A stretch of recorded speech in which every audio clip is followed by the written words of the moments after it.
un podcast de Cooperativa. Panel Constitucional es una presentación de Cooperativa Podcast y Fundación Konrad Adenauer. Conduce la periodista Verónica Franco.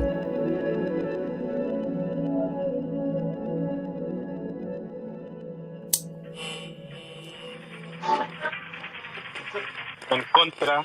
Votación en San Miguel. En contra. Hay reacciones al triunfo del en contra. Hasta ahora con el 76,5% de los votos escrutados alcanza el 55% de las preferencias. La soberanía popular ha expresado de manera clara su voluntad. En contra.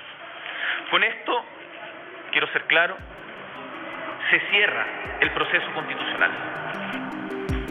El 17 de diciembre de 2023, los chilenos y las chilenas rechazamos la propuesta de nueva constitución elaborada por el Consejo Constitucional.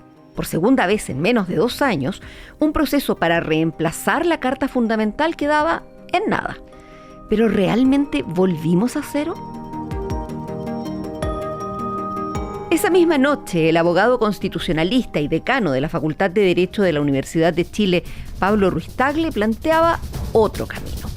El punto de vista que yo tengo es que lo que ha fracasado son 2 propuestas de reemplazo o de reforma total de la Constitución. La de la Convención y la del Consejo Constitucional. Pero el camino de las reformas parciales, el camino de las 300 reformas que se inició incluso antes del año 90, está abierto. Es un camino de mejora quizás menos glamoroso, es un camino de ir poco a poco por ensayo y error, y ese camino creo que está todavía abierto. Creo que hemos aprendido, si uno mira con un criterio optimista, hemos aprendido que tenemos 3 propuestas muy distintas, la de la Convención, la del anteproyecto y la del Consejo, que vienen a alimentar el debate constitucional y que nos sirven como ideales, como puntos de referencia, lo que se llama en derecho leyes ferenda, es decir, propuestas de reforma más globales. Así que en ningún caso yo diría que estamos en el mismo punto en el que iniciamos. Yo creo que vamos a seguir moviéndonos hacia una nueva forma política, que es lo que yo he llamado la Sexta República, de una manera incremental, más modesta, más humilde, más interpretativa, más orientada a la mutación constitucional que a una reforma total, grandilocuente, gigantesca, como eran las 2 propuestas que acaban de ser rechazadas por la ciudadanía chilena. ¿Qué hacemos con nuestra Constitución? ¿Hay espacio para modificarla? Y si es así, ¿qué cosas cambiar? Se lo preguntamos en este capítulo a la abogada y académica Marisol Peña, profesora de Derecho, expresidenta del Tribunal Constitucional y quien integrara el Comité Técnico de Admisibilidad en el proceso constitucional de 2023. ¿Cómo está, Marisol? Muchas gracias por acompañarnos. Feliz, Verónica, muy buenos días a todos, a todas. Partamos con la pregunta más general de todas, Marisol, y lo que mucha gente debe preguntarse permanentemente cuando habla de los procesos constitucionales que fracasaron en 2022 y en 2023. ¿Se perdió el momento constituyente? ¿Ya pasó? ¿Ahora tenemos que esperar 50 años para pensarlo de nuevo? Creo que esa pregunta lleva necesariamente a reflexionar acerca de qué es un momento constituyente, porque personalmente siento que la expresión momento constituyente se ha vulgarizado de alguna manera. El momento constituyente en la teoría constitucional se produce cuando la sociedad empuja un cambio constitucional de relevancia y que tiende naturalmente a un reemplazo, a una sustitución del orden constitucional vigente. Y eso fue lo que ocurrió tras el estallido social y con este acuerdo político que hubo para superar la crisis institucional que estábamos viviendo en ese tiempo. Creo que ahí hay una pregunta que quedó instalada y que yo diría, Verónica, después de los 2 fracasos, vuelve a estar sobre la mesa. ¿Es necesario todavía ir a un reemplazo de la Constitución? Pareciera que lo que la ciudadanía chilena nos ha señalado a través de 2 plebiscitos es que no reemplacemos completamente la Constitución, pero eso no significa leer, a mi juicio, o entender que la Constitución no deba hacerse cargo de realidades, de circunstancias que han ido cambiando en las últimas décadas en Chile, incluso desde la propia reforma del presidente Lagos, que es la última gran reforma significativa que experimentó la Carta vigente. ¿Esta que tenemos hoy sigue siendo la Constitución de Pinochet entonces, Marisol? Para mí claramente no. A ver, la Constitución de Pinochet tenía, yo diría, 2 problemas. Un problema que era político, que era su ilegitimidad de origen, que fue lo que autores como Fernando Atria revivieron y reposicionaron fuertemente con ocasión del estallido social. Es decir, que la Constitución había sido aprobada en un plebiscito bastante espurio, donde no existían registros electorales, donde la forma como se ejercía el derecho de sufragio no garantizaba desde luego que no pudieran replicarse más de 2 votos, entonces muy cuestionable. Y eso es una mancha, digamos así, un vicio de origen que acompañó permanentemente a la Constitución. Pero en teoría política decimos que lo que es ilegítimo de origen se puede ir legitimando en su ejercicio. Y eso no es otra cosa que decir que una Constitución que nació con este pecado original, que es como la manzana del Edén, ¿verdad? Puede a lo largo del tiempo irse ajustando a ese ideal de derecho vigente en la colectividad. Y a mí me parece que eso fue lo que ocurrió con la reforma. En consecuencia, dejando de lado el pecado de origen, ¿qué puntos de la Constitución de Pinochet podríamos recordar aquí que se fueron depurando en forma importante? Todo lo que se llamó los enclaves autoritarios. Y entre los enclaves autoritarios, ¿por qué no recordar aquí el tema de los senadores designados? Sí, claro, los tuvimos en al menos 2 periodos. Así es, que para algunos era la entronización de un elemento técnico que se incorporaba al Senado, pero que no tenía una base de legitimidad en la elección popular. Pero otro enclave autoritario importantísimo tenía que ver con la transición política de un gobierno autoritario a una democracia, y que eran disposiciones que a juicio de algunos, de muchos, mantenían una tutela permanente de las fuerzas militares sobre el sistema político. ¿Cuánto de la Constitución de Pinochet, de eso que fue el corazón de la Constitución del Pinochet, está vigente hoy día? Yo diría que prácticamente muy poco, por no decir nada. Con 2 procesos fallidos a cuestas, ¿hay piso hoy para hablar de reformas constitucionales? Esta es la visión que entregaba el decano Pablo Ruiz Tagle la noche del plebiscito. Hay en verdad un cansancio, han sido muchas elecciones en situación de pandemia, elecciones modificando las reglas, en verdad ha sido extenuante el proceso que hemos vivido.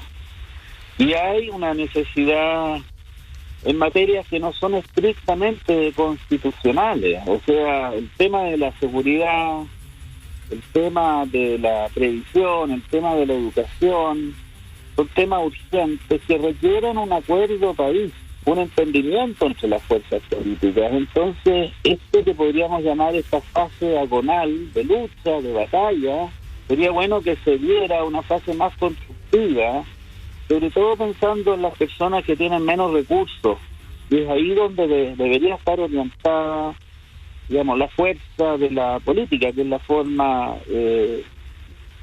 no violenta de resolver los conflictos, ¿ya? Bajar un poco la intensidad Y es bueno hacerse cargo de eso. No digo abandonar los temas constitucionales. ¿Cómo se lo voy a decir yo si yo me dedico a esto?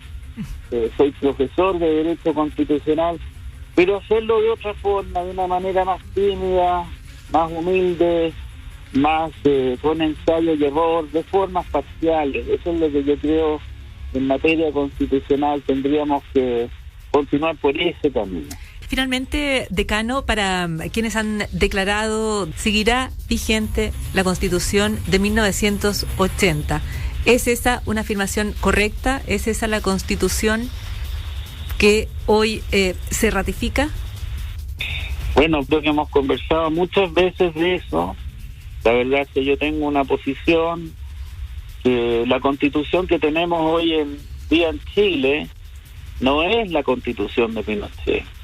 Es una Constitución que sufrió 54 reformas antes del año 90 para ponerse en marcha en marzo de 1990 con la elección del presidente Patricio Aylwin, y después ha tenido en total 300 reformas. Quizás le faltan algunas y es imperfecta, pero en ningún caso es la Constitución que propuso Pinochet. Además ha habido, y creo que esto es muy importante, la instalación de un nuevo discurso político, un discurso que tiene que ver con el Estado social y democrático de derecho, y ya es una idea transversal. Habrán diferencias como en todos los países respecto a cómo se concreta eso, pero está instalada esa idea de reforzar los derechos sociales, porque si tenemos una parte de la población que vive con tanta miseria y tan pocas ventajas, eso es la única forma de conectarlos al sistema,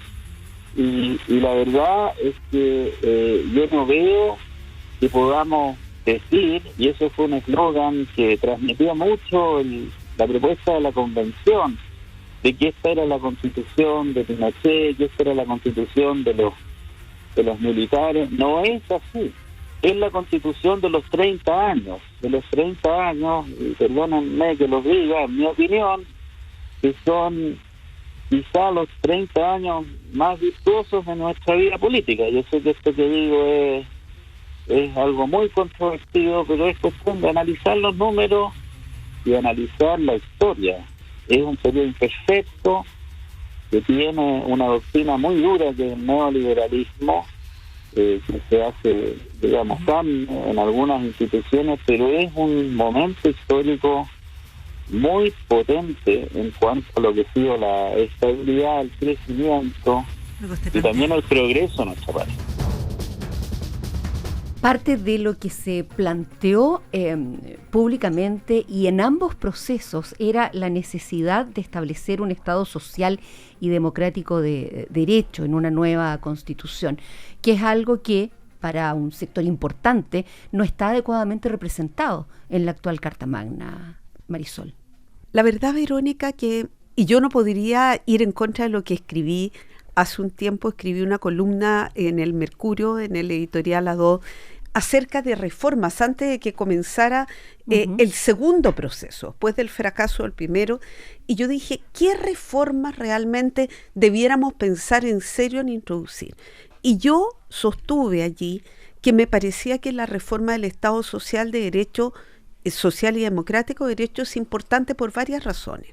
En primer lugar, porque refleja el estado actual del constitucionalismo mundial posterior a la Segunda Guerra Mundial. Las constituciones alemana, española, brasileña, colombiana, todas las que son, digamos, justamente desde los años 50 del siglo XX en adelante, han entendido que esta es una fórmula constitucional más acorde a los tiempos de la democracia contemporánea. La segunda razón tiene que ver con el porqué de aquello. Y el porqué es porque cuando las constituciones nacen originalmente en el siglo XVIII, me refiero a las constituciones escritas, nacen con la idea de limitar el poder del Estado. Por lo tanto, el valor que había que proteger era el valor de la libertad. Y eso tiene muchas manifestaciones, la libertad personal, la libertad económica.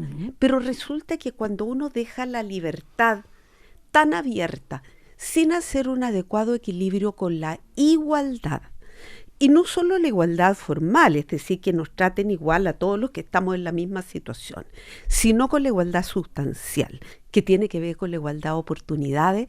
Eso es lo que justifica la introducción de la fórmula.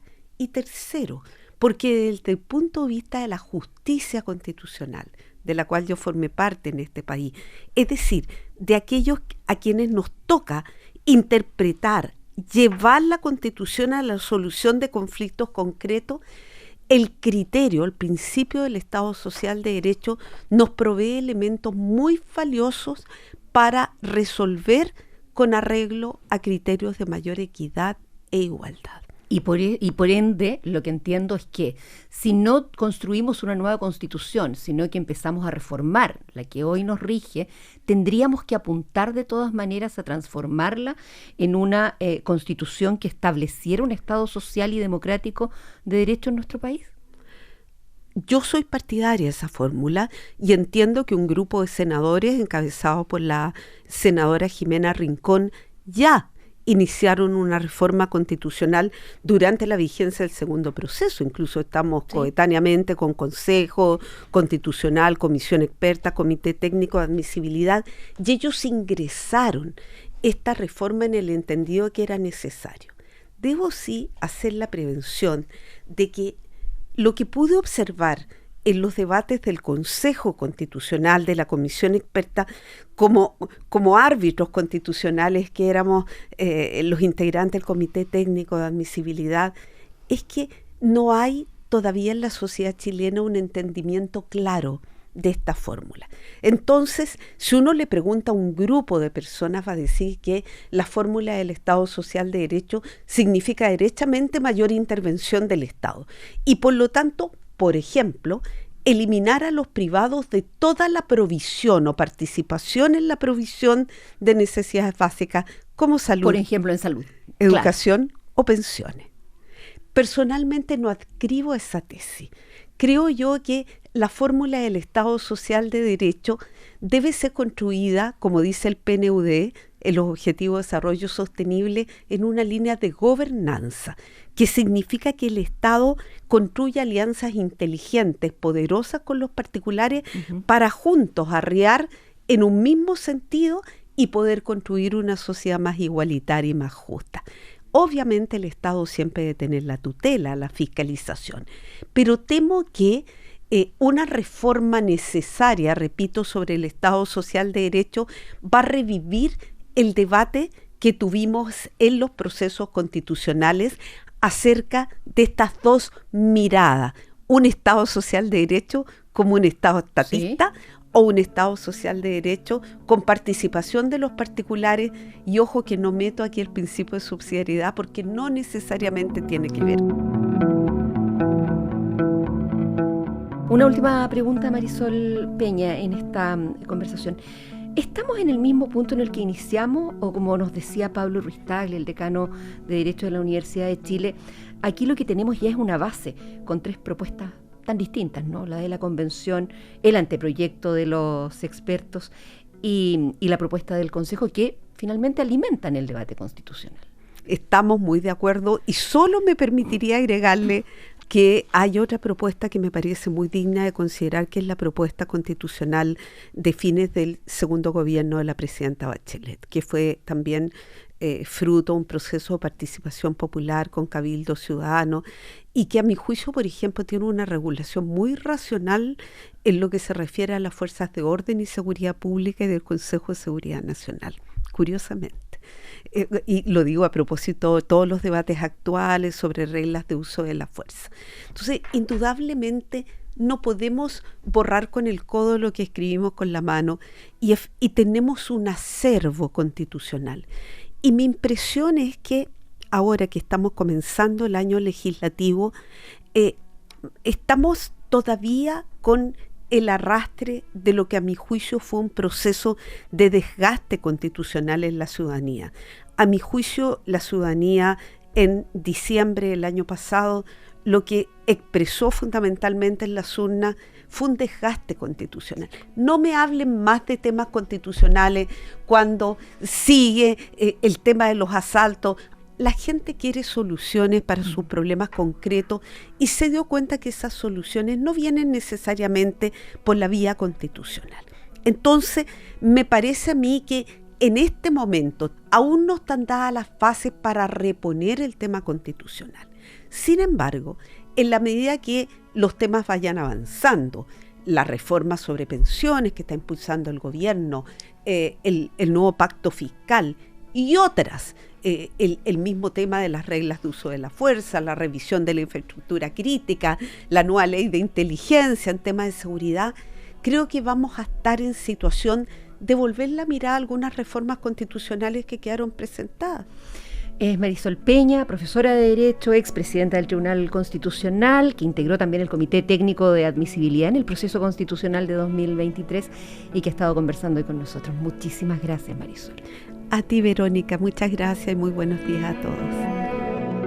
Panel Constitucional es una presentación de Cooperativa Podcast y Fundación Konrad Adenauer. Escucha este y otros capítulos de Panel Constitucional en cooperativapodcast.cl o en tu plataforma de audio favorita.